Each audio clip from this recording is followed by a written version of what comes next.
we're going to do is I'm going to publish these things to the actual internet. So I want to explain what's involved with that. What we need to put things online is typically you need two things. First of all, you need a domain name. That part's obvious. You can go search, you can go to any hosting company. GoDaddy, this is what I use for my personal website, portfolio site. They've been around a while. They're one of the cheapest. I end up paying like $7 a month or something for my hosting. There's another one, oneandone.com, I think. No, yeah, here it is. Okay, forwarded to it. Ionos. Buy one-on-one. This might be the cheapest one I found. We can find for like $3 a month or $1 a month, depending on if you pay for it for more than 1 month at a time. What hosting is a place basically for you to put your stuff online. It's a computer sitting somewhere, a server sitting somewhere that someone's protecting and keeping hackers out of and making sure it's running 99.9% of the time. It's ultimately a place where we can just transfer our files and then go look at something online. So the first step is to have a domain name, and any of these hosting companies, this Ionos or GoDaddy.com. Bluehost is another popular one.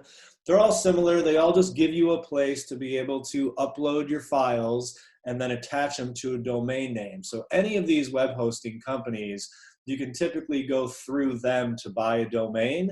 To give you an idea of the cost, a domain name is typically about $15 per year, which is relatively cheap. And then the hosting is typically a monthly cost, anywhere from like $3 a month up to like $20 a month, depending on your hosting package and all of that. Usually just starting out for a simple WordPress site or a simple app like we're making, you can usually use the most basic account. Example, what I'm talking about. Oh, look at that, I'm already logged in. It says, hi, Chris.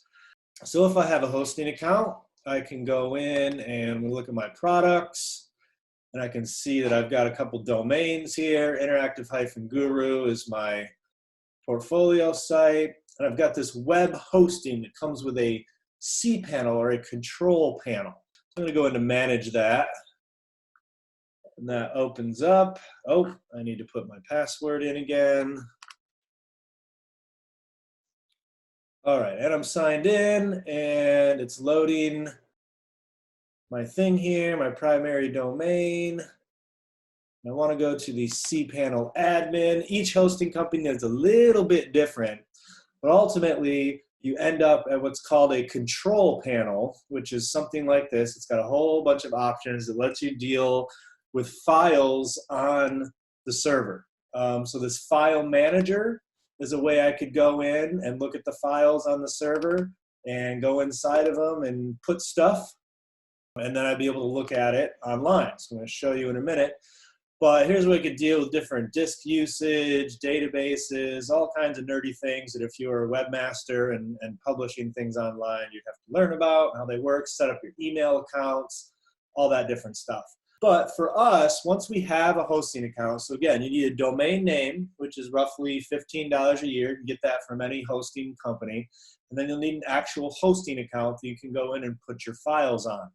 Now, the way that you typically put your files onto the hosting account, once you've got it set up, is through a program called an FTP program. It stands for File Transfer Protocol. And it's basically just a way to copy your files from your local computer up onto the server. So I have on a Mac a real popular one, this little rubber ducky here, my application tray called CyberDuck.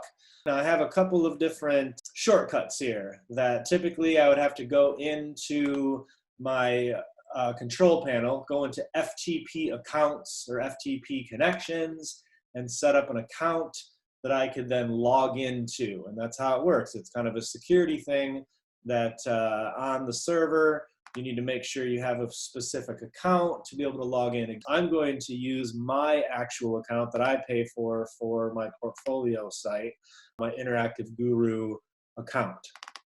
So I'm going to click it, log into it, and now poof, what it shows me is basically a list of folders and files. And this is all on the server. Now, this is you have to be very careful because this is like live website stuff. If I were to accidentally delete the wrong thing or move the wrong thing or drag the wrong thing into the wrong place, My whole website could go down and nothing would be working.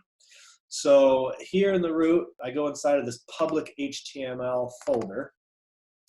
And this is a WordPress site, files for it. But inside of here, inside of this public HTML folder, all hosting companies will have one particular folder that anything you put inside of it will show up on the internet in a particular way on a domain.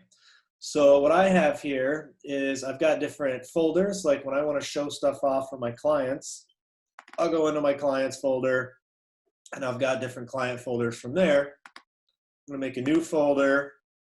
I'm going to call it KCAD. So now what I'm doing here is my domain name is interactive-guru.com. And this is just where my portfolio site lives. And what I'm doing by creating, it's just a WordPress site. What I'm doing by creating these different folders is I'm making it where, okay, now if I go to interactiveguru.com/KCAD, whatever I put in this folder is going to show up there. I'm going to create a new folder and just call it interactive-fall-20. All right, so now it'll be interactiveguru.com/KCAD/interactive-fall-20, interactiveguru.com/KCAD/interactive/fall or -fall-20 /Amy-Russell. Try and go there. There's nothing there yet, so it should just give me a big oops. Oops, seems like there's no such page. Okay, well, if we put some files up there, then there will be such a page. Let's go into my downloads where I downloaded Amy's project and unzip it, check out her project folder. And we've got this stuff in the folder, and what I need to do is I need to copy only the files that need to go online into this little box, into this folder. And that's just something that over time I've learned what needs to go in there. So let's check it out. So the asset folder, she's got some initial photos and sounds inside of the asset folder. We do not need to copy the asset folder because the asset folder is what automatically gets things pulled out of when you import, and then it'll automatically make images and sounds out of it.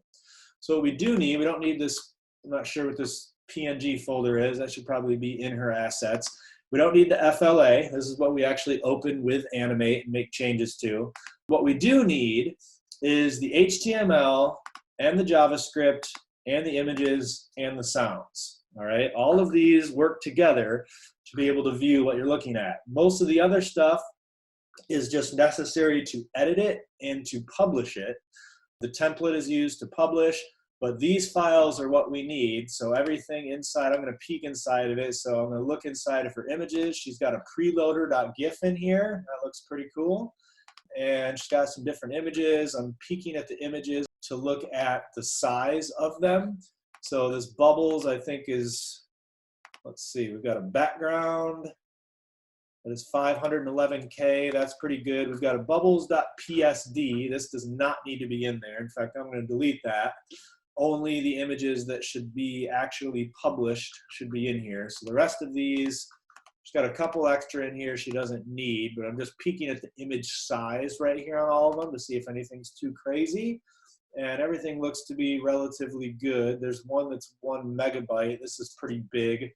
This should probably be minimized for the web a little bit, but that might not even be in her project. One thing you can always do is you can delete your images folder because it gets regenerated every time, and then publish again, and then you'll only see in your images folder what you need. But regardless, I'm going to go ahead and grab all of these, and I'm just going to drag it into this folder. And this little transfer window is going to show us the progress of uploading this. Watching the little bar go, uploading things.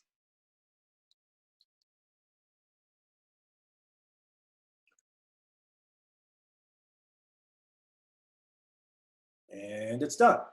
Now the stuff is up there. We can go check it out. Now, one more little step, that once we put files up here, what it's looking for inside of a folder to display, basically, is a particularly named file. Now, I could add one more slash and go to the actual HTML file. Type /hsproject.html. But I don't want that. I want it just to open the right file when I go to that folder. And what we do there is we just rename the HTML file to index.html. And when we rename that to index.html, the server just knows, all hosting companies work this way, that whatever file is named index.html inside of a folder, that's what it will automatically bring up. Right? So in theory, I hit refresh here. I've got my full URL, Amy Russell. The files are up there and ready to go. And if I hit refresh, in theory, we should see Amy's project load. Aha!